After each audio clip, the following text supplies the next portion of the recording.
कहानी की शुरुआत होती है कपल से। मनी के घने जंगलों में कैंपिंग के लिए आए हुए हैं। वो लोग एक जगह पर कैंप फायर के पास बैठे हैं, तभी और लकड़ी लाने की जरूरत पड़ती है। जैसे ही वो लकड़ियां लेने के लिए जाता है, उसे अचानक से एक त्रिशूल दिखाई देता है, जिससे टकरा कर वो गिर जाता है। त्रिशूल साइड में रख देता है और पेड़ की एक टहनी काट देता है। जैसे ही वो टहनी काटता है, पेड़ का एक हिस्सा खुल जाता है और एक सी गुड़िया बाहर आ जाती है। उसी समय वहां पर एक रहस्यमय एंटिटी दिखाई देती है और वो अपनी गर्लफ्रेंड को आवाज देने की कोशिश करता है, लेकिन वो उसकी आवाज ही बंद हो जाती है। वो एंटिटी उस पर हमला करती है और उसकी गर्लफ्रेंड जब आवाज सुनकर वहां आती है, तो उसे वो गुड़िया मिलती है और गुड़िया उठाती है। वो एंटिटी उस पर भी हमला करके उसे खत्म कर देती है। खैर, हम 5 दोस्तों के ग्रुप को देखते हैं जो उसी जंगल में कैंपिंग करने के लिए जा रहे थे। इनके नाम होते हैं सेतु, री, चारू, चरण और मीना। चरण और मीना यहाँ पर कपल थे और इन पांचों का मकसद जंगल में रिस्ट्रिक्टेड एरिया में घुसकर एक्सप्लोर करने का था। अब उधर जो भी फॉरेस्ट डिपार्टमेंट का आदमी रहता है, ये लोग उसे ब्राइब देकर उसे अपने साथ कर लेते हैं ताकि वो उन्हें गाइड करे। उस आदमी का नाम था मारी और वो भी लोकल था। उसे जंगल के बारे में सब कुछ पता था। खैर, पांचों अपनी अपनी जीप लेकर निकल जाते हैं और रास्ते में मारी को भी अपने साथ ले लेते हैं। लेकिन कुछ दूर आगे चलकर मारी की जो बेटी होती है, वो कार के सामने आकर खड़ी हो जाती है। मारी कार से निकलकर पूछता है कि क्या हुआ, ये कैसी हरकत है। तभी उसकी बेटी कहती है कि उसे उसकी माँ ने भेजा है और उसे एक लॉकेट देकर कहती है कि आप ऐसे घर भूल गए थे। जंगल जाने से पहले मारी अक्सर ये लॉकेट पहनकर जाया जाता था, लेकिन आज वो भूल गया था और इसीलिए उसकी बेटी उसे वो लॉकेट देने आई थी। मारी उस लॉकेट को पहन लेता है और सबको जंगल में लेकर जाने लग जाता है। तभी बीच रास्ते में मारी सबको बताता है कि आगे चेक पोस्ट है, इसलिए वहां से आगे कार को नहीं ले जा सकते और कार को एक जगह पर छुपा कर पार्क कर देते हैं। वो कहता है कि इसके सारे दोस्तों का एरिया है और कार का ध्यान अब वो रखेगा। इसके बाद सब पैदल ही जंगल की ओर निकल पड़ते हैं। मारियो ने यह भी बोलता है कि अगर आपको फोन यूज करना है तो आप लोग कर लो, क्योंकि आगे नेटवर्क नहीं मिल पाएगा। जिस पर मीना कहती है कि लेकिन अगर कोई इमरजेंसी आई तो हम लोग क्या करेंगे। मारियो उनको बताता है कि आप अगर मेरे इंस्ट्रक्शंस को फॉलो करोगे तो कोई भी प्रॉब्लम नहीं आएगी। वो लोग आगे बढ़ते हैं और तभी लड़कियों को एक लेक दिखाई देती है, जिसके अंदर जाकर वो लोग मौज मस्ती करने लग जाते हैं। लेकिन मारियो उन्हें ऐसा करने से मना करता है, क्योंकि इस लेक में जंगली जानवर पानी पीने आते हैं और इन शोर शराबे से वो लोग वहां पर आ सकते हैं। और वो लोग मारी की बात मान लेते हैं और उस लेक से बाहर आ जाते हैं। फिर कुछ दूर आगे जाने के बाद में उन्हें एक बैरियर दिखाई देता है, जहां पर ढेर सारी घंटियां बंधी हुई थी। मारी के मना करने के बाद में भी सेतु बैरियर को हाथ लगा देता है और उसके हाथ लगाते ही बैरियर टूटकर जमीन पर गिर जाता है। मारी उन सभी को उस रास्ते से जाने के लिए मना करता है और मारी की इन सभी बातों से वो लोग चिढ़ जाते हैं और उतनी रोका टोकी क्यों कर रहा है, हम बच्चे थोड़े ही हैं। मारी उन्हें कहता है कि आगे खतरा है। वो लोग पूछते हैं कि ऐसा भी क्या खतरा है। मारी कहता है कि वह उन्हें आगे जाने के लिए इसलिए मना कर रहा है क्योंकि वहां पर एक एविल स्पिरिट रहती है। लेकिन वो लोग मारी की बातों को सीरियस नहीं लेते और मारी के ही मजे लेने लग जाते हैं और मारी उनके बीच में बहस हो जाती है। इसके बाद मारी कहता है कि तुम लोग अपना देख लो, मैं तो यहाँ से जा रहा हूँ। इस पर वो लोग मारी को बात मान लेते हैं और एक जगह से दूसरी जगह पर चले जाते हैं। इसी तरह घूमते घूमते चारू एक खाई की तरफ चली जाती है और वहां से नजारा देखने लगती है, लेकिन तभी उसे पीछे से एक जोर का धक्का लगता है और तभी मारी आकर उसे पकड़ लेता है और उसकी जान बच जाती है। इस घटना के बाद से चारू थोड़ी डर भी जाती है और परेशान भी हो जाती है, क्योंकि चारू तो यहाँ पर अकेली खड़ी थी, तो फिर उसे पीछे से धक्का किसने दिया। सभी लोग इसी बारे में बात कर रहे थे, तभी जैरी मजाक में कहता है कि तुम्हारे बॉयफ्रेंड ने किया होगा शायद, वो अभी इस जंगल में आया होगा। चारू से कहता है कि उसे कॉल करके देखो, शायद रिंगटोन सुनाई दे जाए। और चारू उसे मारने के लिए उसके पीछे दौड़ती है और वो लोग इसी तरह से यहाँ मस्ती कर रहे होते हैं। तभी कुछ देर मीना और चरण एक साथ बैठे होते हैं। तभी वहां पर जैरी आता है और जैरी को फोटोग्राफी का शौक था। वो उन दोनों की फोटो क्लिक करने लगता है, लेकिन मीना वहां से भागकर पेड़ के पीछे छिप जाती है और जेरी कैमरा लेकर उसके पीछे भागता है। जेरी को लगता है कि शायद मीना पेड़ के पीछे छुपी है, तो वो जेरी उससे कहता है कि तुम पेड़ के पीछे से ही पोज करो और ऐसे एक बढ़िया शॉट हो सकता है। लेकिन पेड़ के पीछे से मीना नहीं बल्कि एक विच बाहर आ जाती है।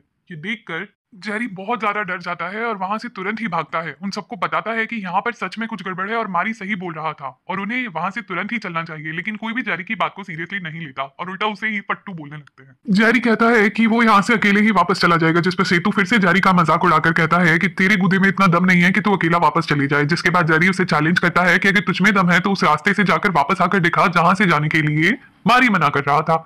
और सेतु उसके चैलेंज को एक्सेप्ट कर लेता है और जेरी को चढ़ाने के लिए चारों वहां जाने की बात करते हैं। तभी मारी उन लोगों की बातें सुन लेता है और इन्हें वहां से जाने के लिए मना करता है, लेकिन वो दोनों ही मारी की बातें नहीं मानते और उस रास्ते पर चले जाते हैं। रास्ते में जगह जगह ये लोग रेड कलर का रिबन बांध देते हैं ताकि लौटते वक्त ये लोग रास्ता ना भटक जाएं। और फिर बहुत दूर आगे जाने के बाद में उन्हें एक एडन घर दिखाई देता है। उन्हें लगता है कि यहाँ पर कुछ मजेदार होगा और वो लोग घर के अंदर चले जाते हैं। घर के अंदर पहुंचते ही उन्हें चारों तरफ फेवल डॉल्स दिखाई जाती हैं, जो हमें मूवी की स्टार्टिंग में भी दिखाई गई थी। चारू उस डॉल को अपने हाथों में लेकर उसके साथ सेल्फी लेने लगती है, लेकिन सेल्फी लेते वक्त चारू को उसकी डॉल की जगह पर एक विच दिखाई देती है, जिससे डर कर चारू उस गुड़िया को ही फेंक देती है और उसे खिड़की के सामने भी वही विच दिखाई देती है, जिससे चारू और भी ज्यादा डर जाती है और वो सेतु को ये सब कुछ बताती है। तभी सेतु नोटिस करता है कि उसके कंधे पर जो स्कार्फ बना था वो मिसिंग है और वो सामने एक पेड़ पर बंधा हुआ मिलता है। दोनों को ये सब बहुत ही ज्यादा वियर्ड लगता है और उन्होंने अपने पीछे एक विच को भी खड़ा हुआ पाया था। वहाँ बाकी सब लोगों को सेतु और चारू की फिक्र होने लग जाती है। मारी और चरण उन्हें ढूंढने के लिए निकलते हैं, तभी रास्ते में चारू उन्हें पड़ी हुई मिलती है और उसके चेहरे पर ढेर सारा खून लगा हुआ था, लेकिन दूसरे ही पल चारू जोर जोर से हंसने लगती है और तभी सेतु भी आकर उन दोनों पर हंसता है। एज इन दोनों ने ही प्रैंक किया था और फिर चारों मिलकर वहां से वापस जाने लग जाते हैं। मारी और चरण जब वापस पहुंचते हैं तो एकदम से हैरान हो जाते हैं, क्योंकि वो लोग देखते हैं कि चारों और सीतू तो पहले से वहीं पर मौजूद है और चारों तो वहां बैठकर डर के मारे कांप रही थी। तभी वो लोग पीछे मुड़कर देखते हैं तो पीछे उन्हें कोई भी दिखाई नहीं देता। फिर दूर एक पेड़ के पीछे से हमें चारों मुस्कुराती हुई दिखाई देती है, जिसे देखकर हमें पता चलता है कि वो कुछ और नहीं बल्कि बस एक छलावा था, जो नेक्स्ट सेकंड ही एक विच में कन्वर्ट हो जाती है।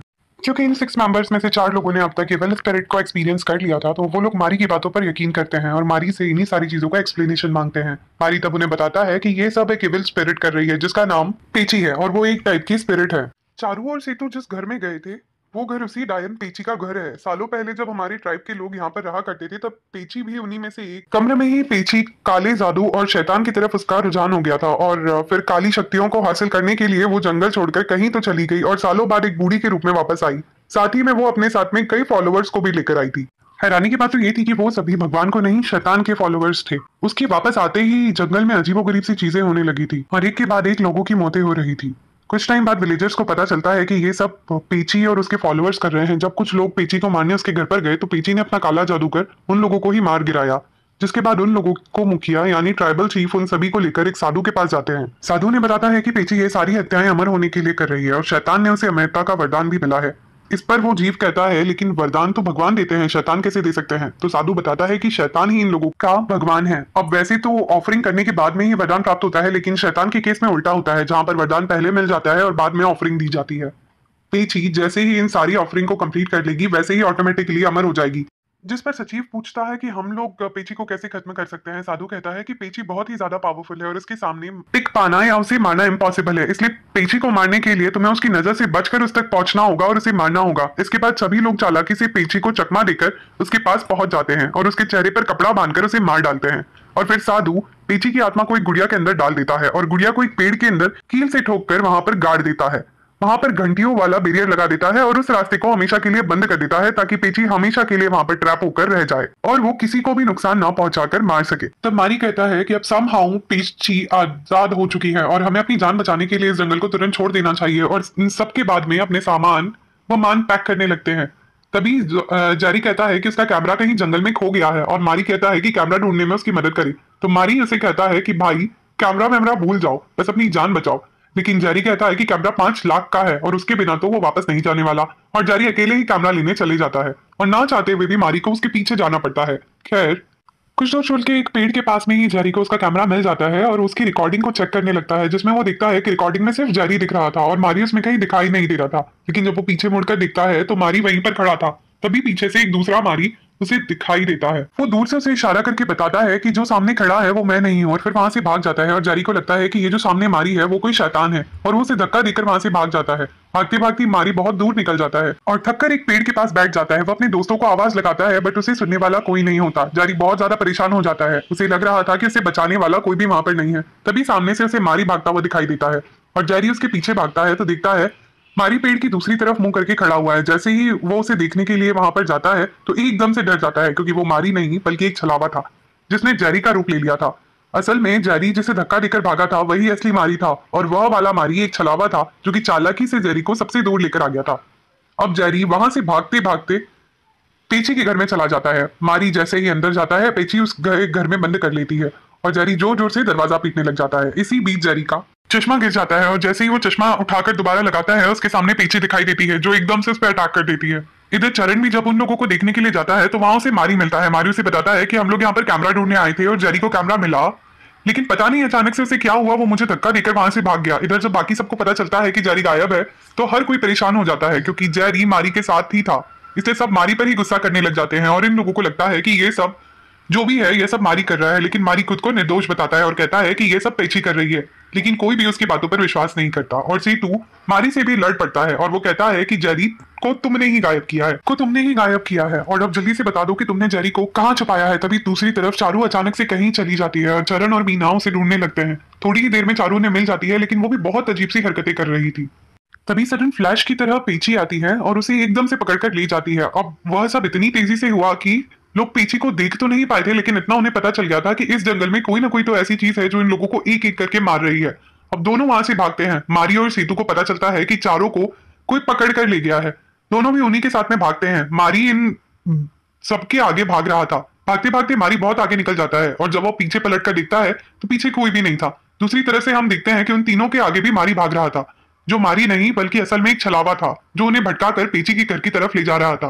तभी सेतु को एक पेड़ पर रेड रिबन बना हुआ दिखता है और वह चरण और मीना को मारी के पीछे जाने से मना करता है और कहता है कि मारी हमें जंगल से बाहर नहीं ले जा रहा बल्कि हमें भटका रहा है। और इधर असली मारी भी अकेला पड़ गया था। वो जान बचाने के लिए वहां से भाग रहा था। तभी उसके सामने पेची दिखाई देती है जो एकदम से उस पर अटैक करने लग जाती है, लेकिन अचानक से पता नहीं क्या होता कि पेची कुछ किए बिना ही चली जाती है। अब मारी सोच में पड़ जाता है कि पेची ने आखिर उसे जिंदा कैसे छोड़ दिया। तभी मारी को अपने लॉकेट का याद आता है और वो समझ जाता है कि उस लॉकेट ने ही उसकी जान बचाई है।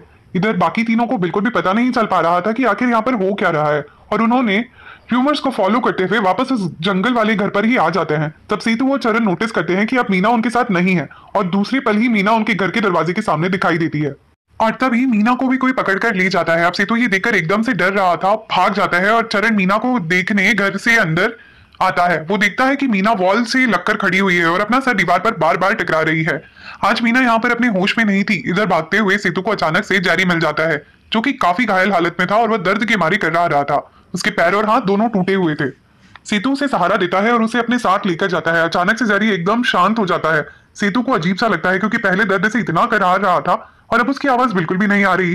तभी वो सेतु को देखता है और जेरी समझकर अपने साथ ले जा रहा था। वो जेरी नहीं बल्कि पेची थी, जिसके बाद में पेची सेतु को भी मार डालती है। इधर चरण मीना को संभाल कर किसी तरह उस घर के बाहर लेकर आता है और तभी सामने की झाड़ियों में मारी भी उनके सामने आ जाता है। मारी उनसे कहता है कि जितनी भी हत्याएं हो रही है ये सब पेची कर रही है। पहले तो उसने ये सब कहानी लगती थी, लेकिन अब उसे भी पेची की कहानी पर विश्वास होने लगा था और वो उन दोनों से कहता है कि वह इस जंगल से बाहर लेकर जाएगा। लेकिन वह दोनों मारी की बात पर यकीन करते हैं। वो कहते हैं कि हम कैसे मान ले कि तुम असली मारी हो या फिर कोई छलावा। मारी उनसे कहता है कि प्लीज मेरा यकीन करो, मैं मारी ही हूँ। या फिर उन्हें बताता है कि आने से पहले जो लॉकेट मैंने पहना था उसी ने मेरी रक्षा की है और फिर उन्हें इस लॉकेट की कहानी के बारे में बताता है कि सालों पहले जिन्होंने पेची को मारा था वो मारी के ही पूर्वज थे। पुजारी ने कहा था कि पॉसिबल ही नहीं है कि पेची की नजरों में आने से कोई बच पाए, जिसके बाद साधु ने इस लॉकेट को बनाया और इस लॉकेट को पहन के इनके पूर्वजों ने ही पेची को मारा था। लेकिन मौत के बाद पेची उस परिवार को कोई भी नुकसान ना पहुंचा पाए, इसलिए उनके परिवार का हर सदस्य इस लॉकेट को पहनता है। मेरी पत्नी ने इस कहानी को मुझसे ज्यादा मानती है और इसीलिए वो मुझे इस लॉकेट के बिना जंगल में जाने नहीं देती। और देखो, आज इसी लॉकेट की वजह से मैं जिंदा हूँ। लेकिन मीना को उसकी बात पर विश्वास नहीं होता, तो चरण से कहती है कि मारी धोखेबाज है और जब भी हमारा कोई दोस्त इसके साथ रहा है तभी वो गायब हो गया। मारी कहता है कि प्लीज मेरी बातों पर यकीन करो, मैं ही हूं जो तुम्हें इस जंगल से बाहर लेकर जा सकता है। वो कहता है कि अगर हमें इस जंगल की सीमा पार कर लेंगे तो पीछी हम सबका कुछ नहीं बिगाड़ पाएगी, क्योंकि उसकी शक्तियां इस जंगल के अंदर ही कैद है।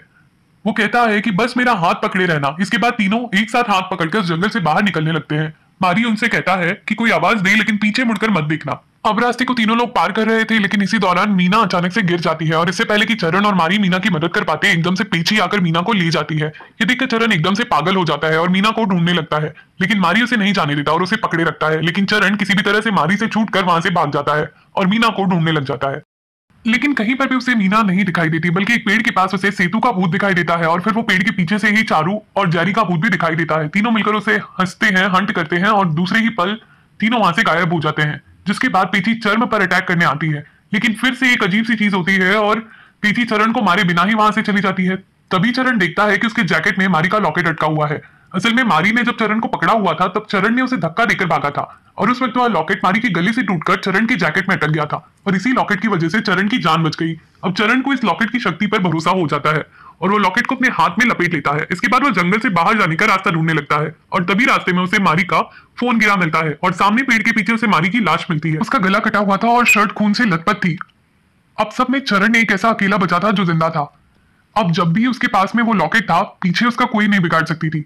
और इसके बाद में इसी का फायदा उठाकर चरण बड़ी मुश्किल से उस जंगल से बाहर आ जाता है। तभी उसके सामने एक जीप आती हुई दिखाई देती है और चरण उस जीप में मदद मांगता है और हम देखते हैं कि जीप चलाने वाला कोई और नहीं बल्कि मारी था।